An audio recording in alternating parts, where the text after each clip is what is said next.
Hello friends, Erin from the Impatient Gardener here on our, well, I guess this is the fourth one now. I've never been so consistent on anything on YouTube in my life. Casual garden stroll. So this is an unedited video, well basically unedited. If I swear or something, I'll edit that out. But I try to do this all in one take. It's just me walking around the garden showing you what's happening.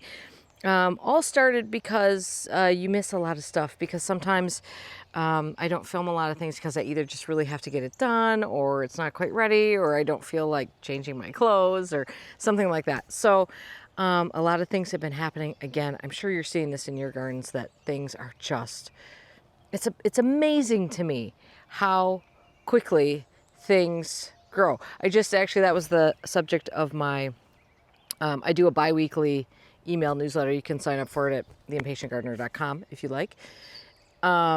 Anyway, it was the whole subject of like, I can't believe the rate at which things are growing. Anyway, we're over here at the greenhouses. Let me turn you around here. So I always get a lot of questions about these greenhouses. So these are pop-up greenhouses. I bought these, were called the Harvest House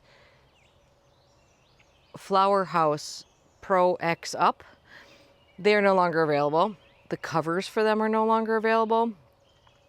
These are torn in a lot of places. I mean, you can see there's just, the zipper doesn't really work on one of them, but you know what? I'm limping along with them as best as I can, and they serve my purpose. And I know you guys all think I should get a greenhouse, but I have to say, I do like it when these are gone. It's a great feeling when we can take these down because everything's been taken out of them.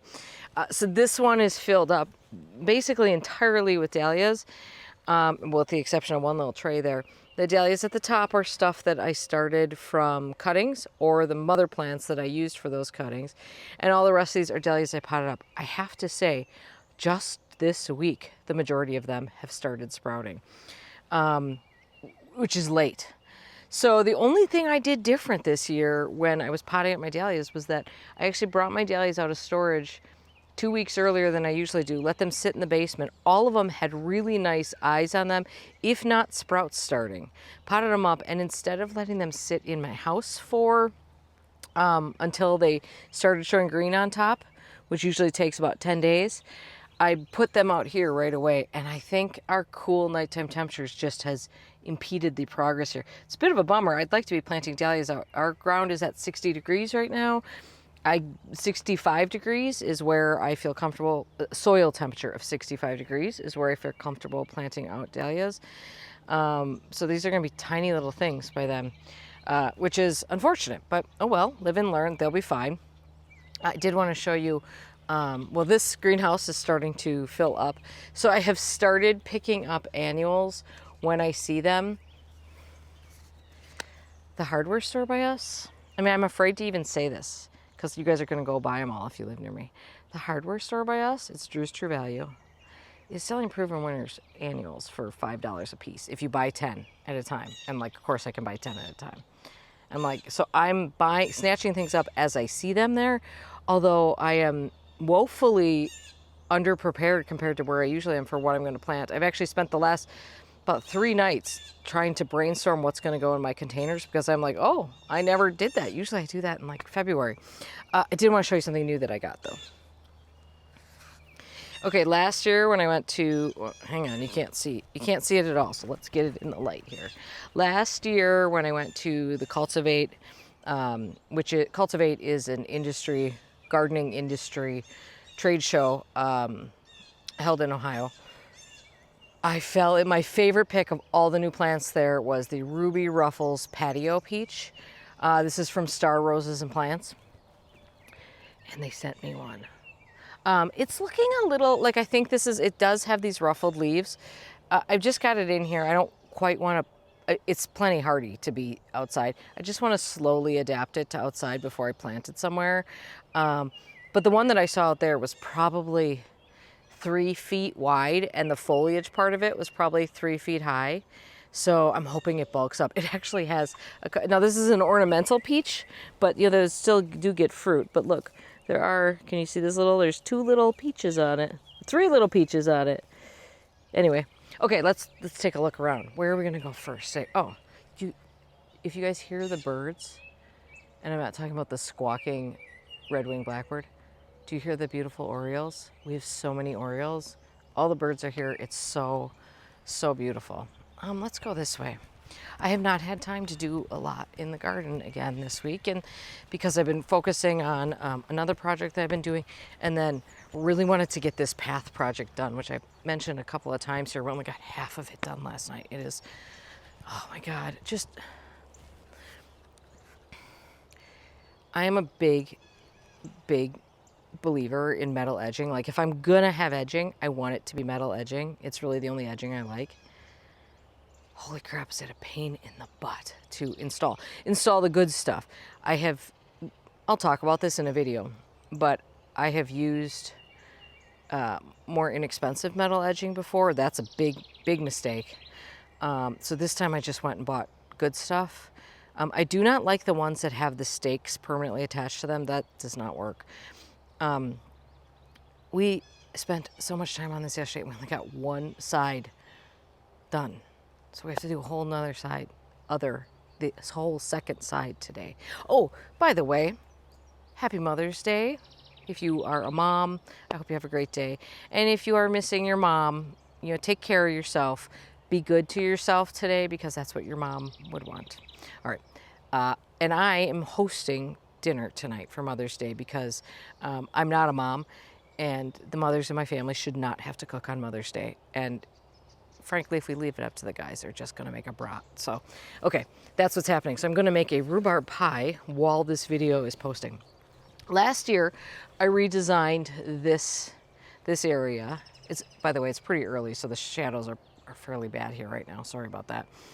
I redesigned this whole area to make this a circle, and then I revamped this bed in particular because it was a lot of mishmashy stuff, because it was like an afterthought for me. I just had plunked stuff in.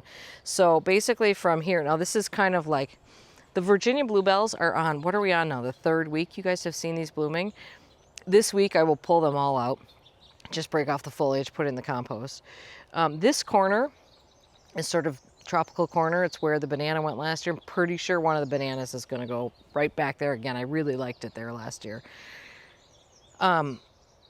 So basically from this corner where I like to have the freedom to do some dahlias and some other things, and I might extend this at some point. In fact, I could divide these and extend it right now if I felt like it.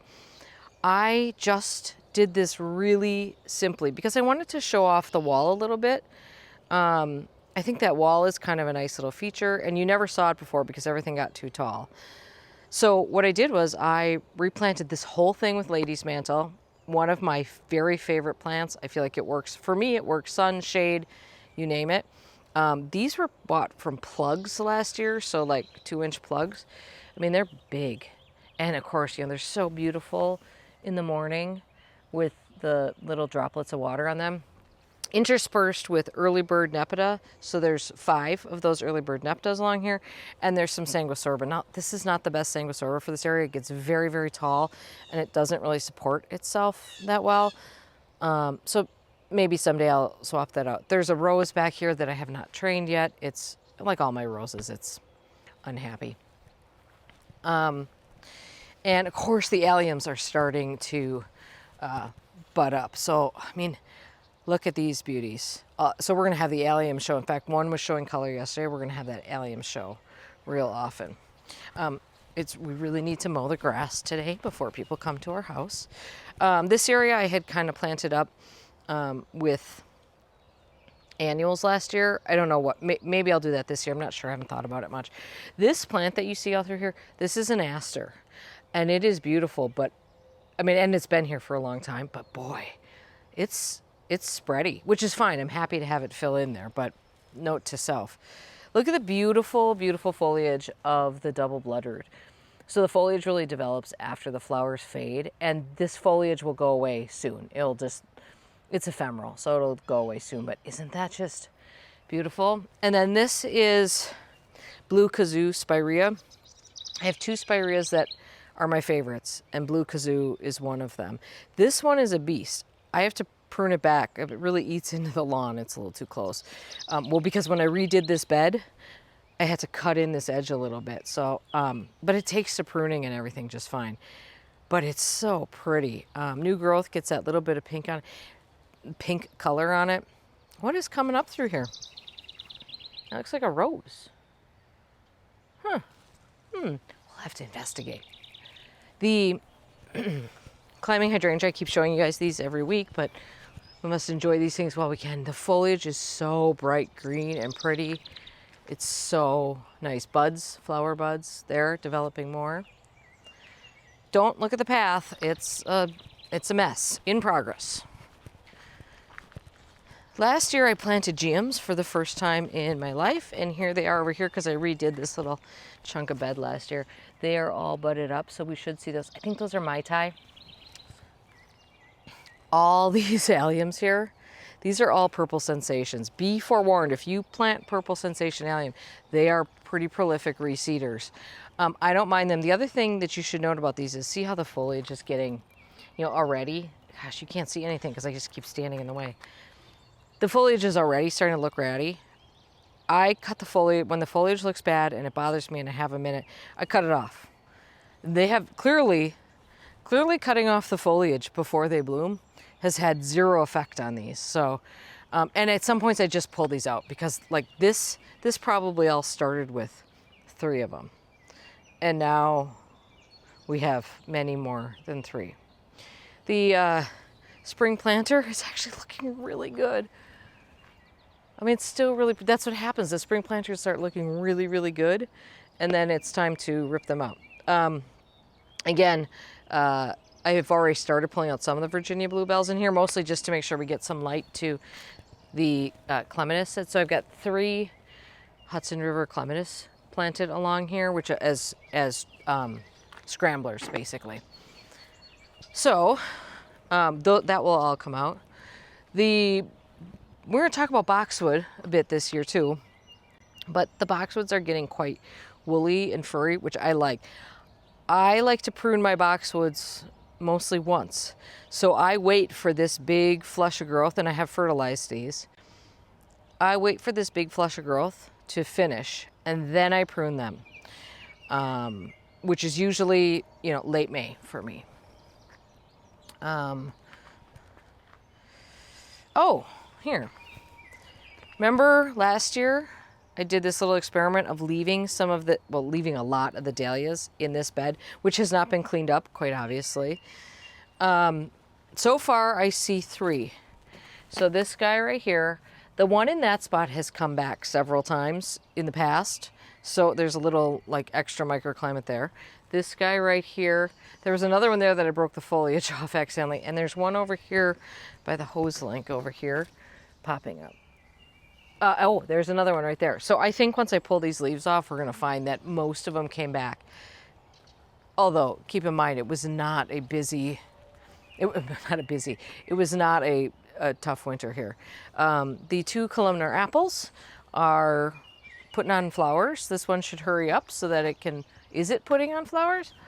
No, it's not. It should hurry up because it's supposed to be pollinating. Here's my hoard of plants currently. I got a fair number of plants from Southern Living Plant Collection that I'm going to do a couple of videos with. They're going to be really interesting. Many of these plants that you see here are not hardy here, so we're going to be talking about how I'm going to be using those. Some of these plants are things that now I'm forgetting the name of this, but this is an aruncus, a goat's beard, that only gets like 10 inches tall. It's basically a ground cover goat's beard. I don't know why I haven't been using it before, but I bought a lot of it. We're going to put a lot of that in. There's an oriole up there. Oh, it's so pretty. This ranunculus, I mean, my gosh. I mean, some of them are obviously bloomed out, but goodness gracious, what a good buy that was. I'm just scoping out my rhubarb over here because rhubarb pie is happening. I think it's the earliest I've ever been able to harvest rhubarb from my own garden. Oh, so pretty. Over here in the shade garden, I tell you what, the shade garden is so good in spring. Now, I was just noticing the other day that the lilies of the valley, like there's a lot over there, but they have really started encroaching on this area. I am going to go in here and start digging a little bit.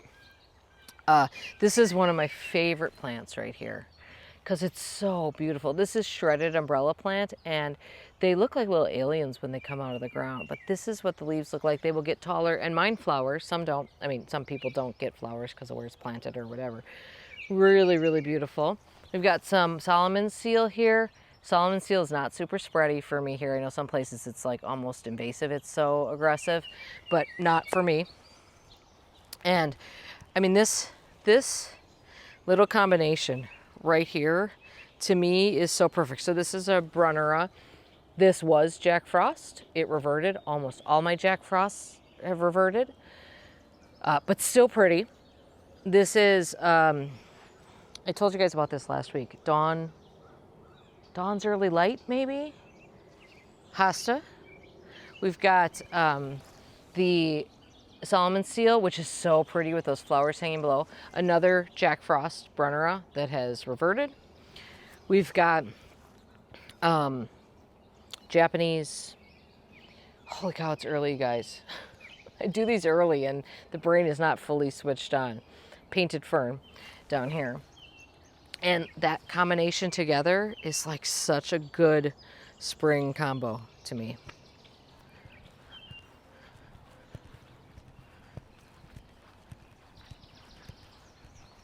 I'm just trying to think if there's anything specific over here that we should be looking at. I don't think so, but let's take a stroll. The daffodils are all starting to, fade. I don't necessarily wait for the daffodils in here to like yellow. At some point I'll just come through and cut them off and they're fine. This is still, I still have this dogwood wrapped up I did this as winter protection from the deer. I should take it off here though and just keep up with the spring. This is Big Apple dogwood, which I bought after seeing it at the coastal Maine Botanical Garden. It gets a fruit on it that's like that big. The fruit was the beautiful part of it. Really, really beautiful. I hope it does well here. I did plant this is a very understory here. Sometimes I push dogwoods here into full sun and they do just fine. So I hope this actually has enough sun here. It will get very wide. That's what dogwoods tend to get wide. But in my experience, they go vertical and then they go wide. Oh gosh, I'm showing you areas here. Let's look at me instead of this so you don't see how much stuff hasn't been done that I keep saying I'm going to do next. Oh, here, let's look at this foliage though, because this is so good. Check out this foliage from this lilac squirrel sanguisorba. This is the one that gets fuzzy lilac, fluffy flowers on it. But I mean, the foliage itself is so, so, so beautiful. You're going to be hearing more about this because I'm going to go down and shoot down there today, actually. But I snuck 2 of those into the garden that I'm doing for a client/friend. And they don't know about them. So I think it's going to be like this big surprise. They're going to be like, what is that plant with that fun little fuzzy thing?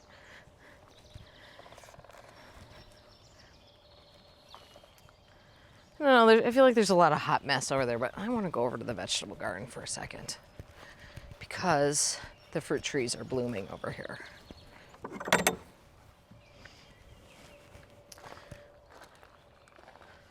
Okay, so here's the pear tree. I realize it's unbalanced. It's what happens sometimes with these. Really pretty. I don't know how much fruit we're gonna get. We missed our cross-pollination again this year. And I'm always looking for somebody with a pear tree who I can like borrow a branch from, but it doesn't seem to work that well. And then here's the apple tree. This is a Liberty apple. And you can see that this one, I just keep stretching these out. If it wants to grow all the way across the garden, I'm fine with that. I think that apple blossoms are the prettiest. I mean, they're so beautiful, for sure. And oh, look, looks like we're just starting to get some buds opening on the Belgian fence. Oh my God, it's so pretty. Look, look, look, look.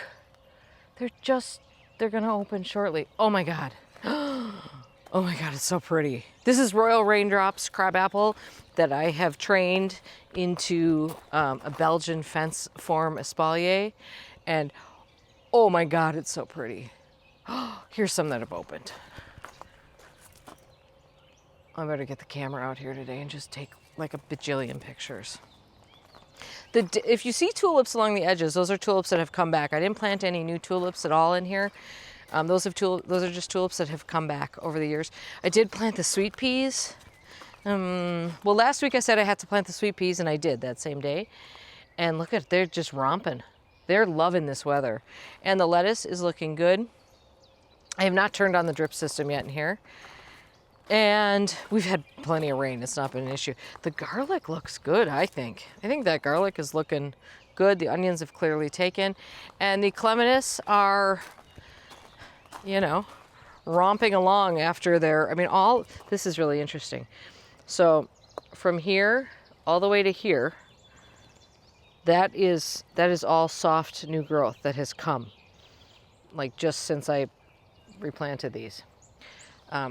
So those are obviously they're doing okay after their big trauma.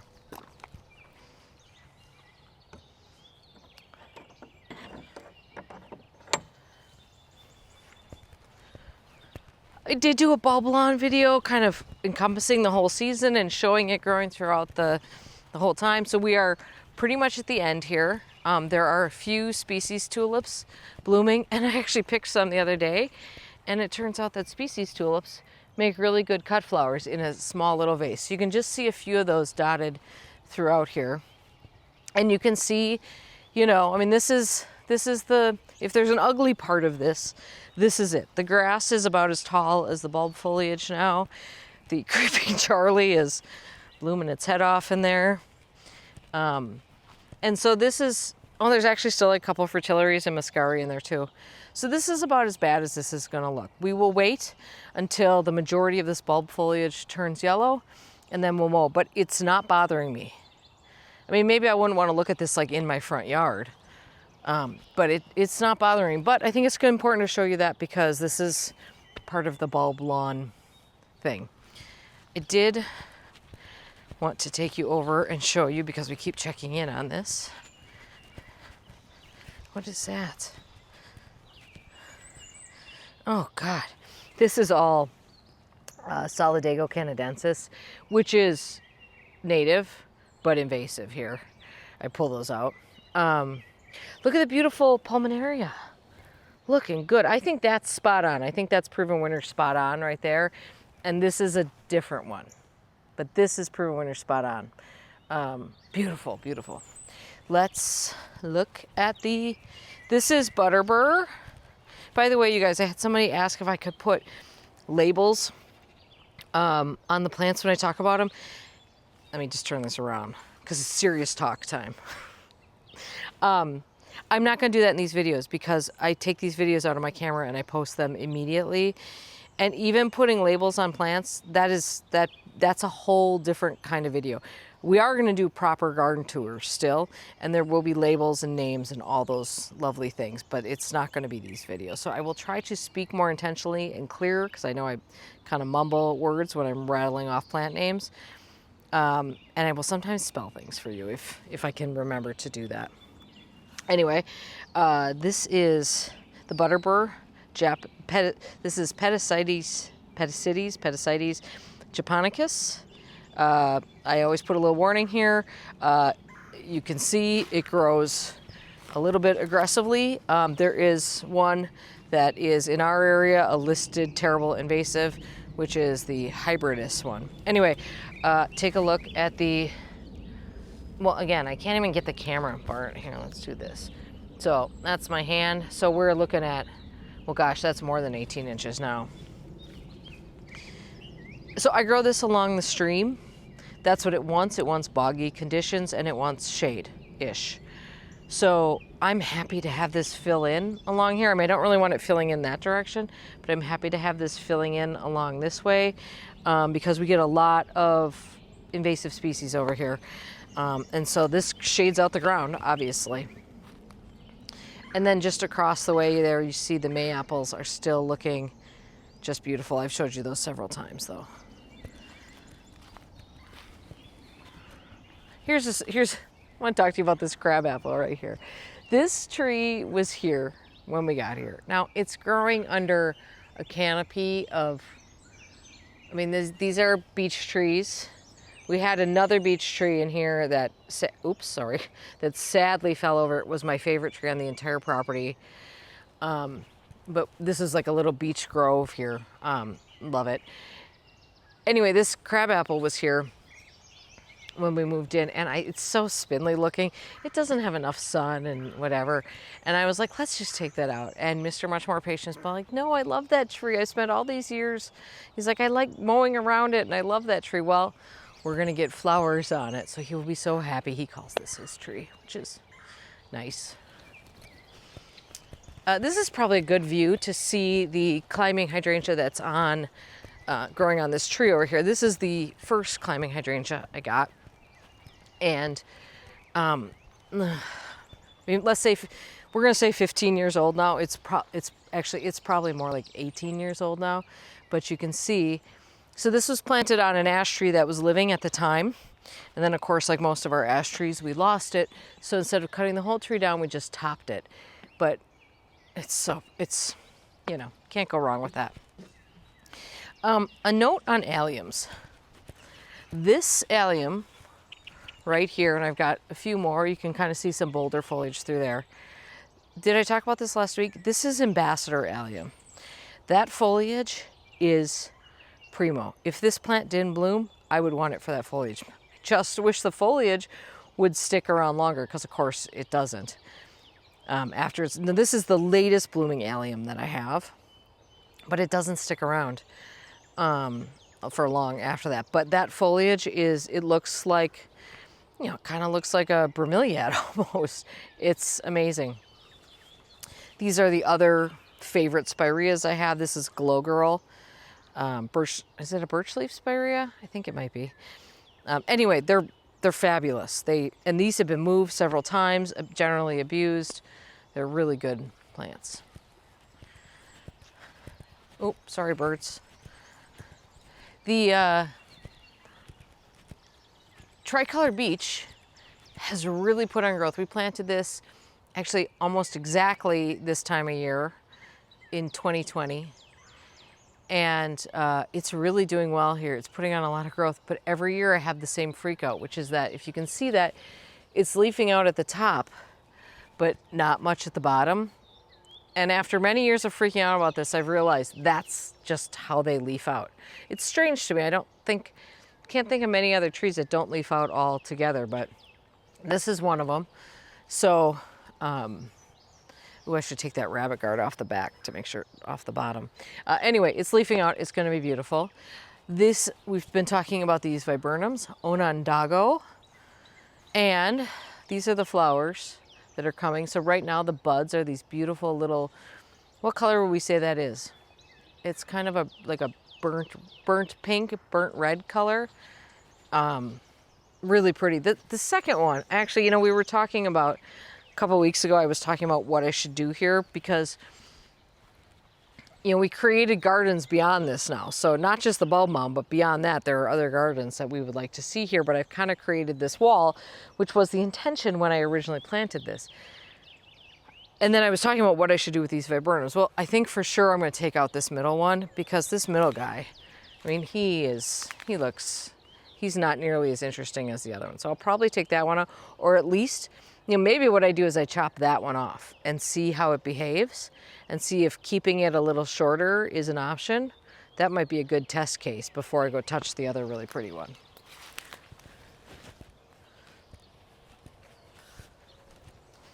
And I think we'll just end here with a little view along the stream, which is the prettiest part in spring.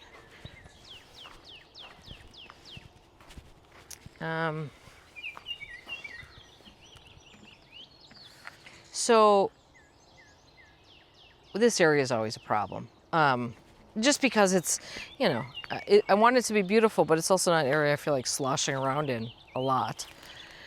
So I will pull out many of these ostrich ferns. I want some here, but not a lot, and they will capitalize on open area very quickly.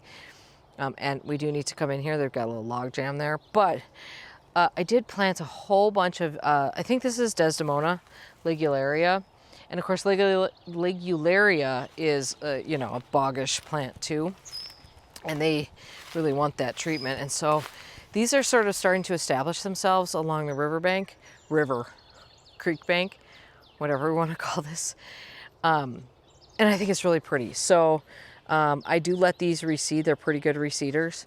And I would like this area to develop, and I might get more. My sister-in-law has like a never-ending quantity of them for me to dig out of her house and plant. So that's helpful. Just make my way carefully out of here so I don't step on anything, or try not to.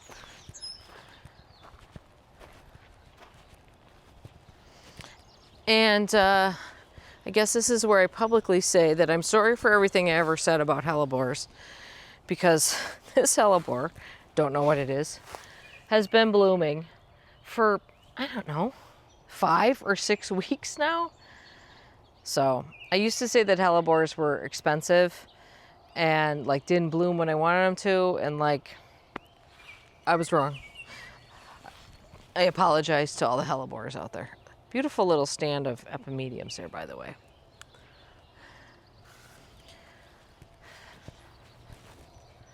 Okay, that is kind of the little update of what's happening here.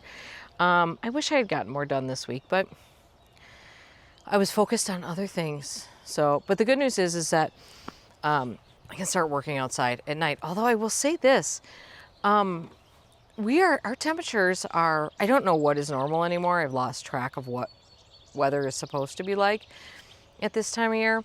But looking at our 10-day, our nighttime temperatures are anywhere between 43 degrees and 50 degrees. And they aren't budging. I mean, that doesn't change for 10 days. To me, that seems like we're just not advancing much. And then daytime temperatures are all over the place, mostly in the 50s and 60s. And then every once in a while, like today, it's gonna get close to 80 today. So I'm sure I'm gonna be changing into shorts here soon. So it's just strange. And I think the cold nighttime temperatures though are why we've been able to, like why the Virginia bluebells have been blooming for so long, and why that hellebore is doing so well. There's a trio of crabapple trees that I pass to and like every day, like 4 times. And they are amazing. I have never seen them looking so good. I think that's all because of the cool temperatures that we're having. Like things are like there's enough heat for things to flower, and then they're just holding flowers and they're looking so pretty. So anyway, that is the update. Enjoy your Mother's Day. I'm gonna make a pie, clean my house, start thinking about how that dinner's gonna go, shoot a few videos, hopefully get the other side of metal edging in and stay married by the end of it.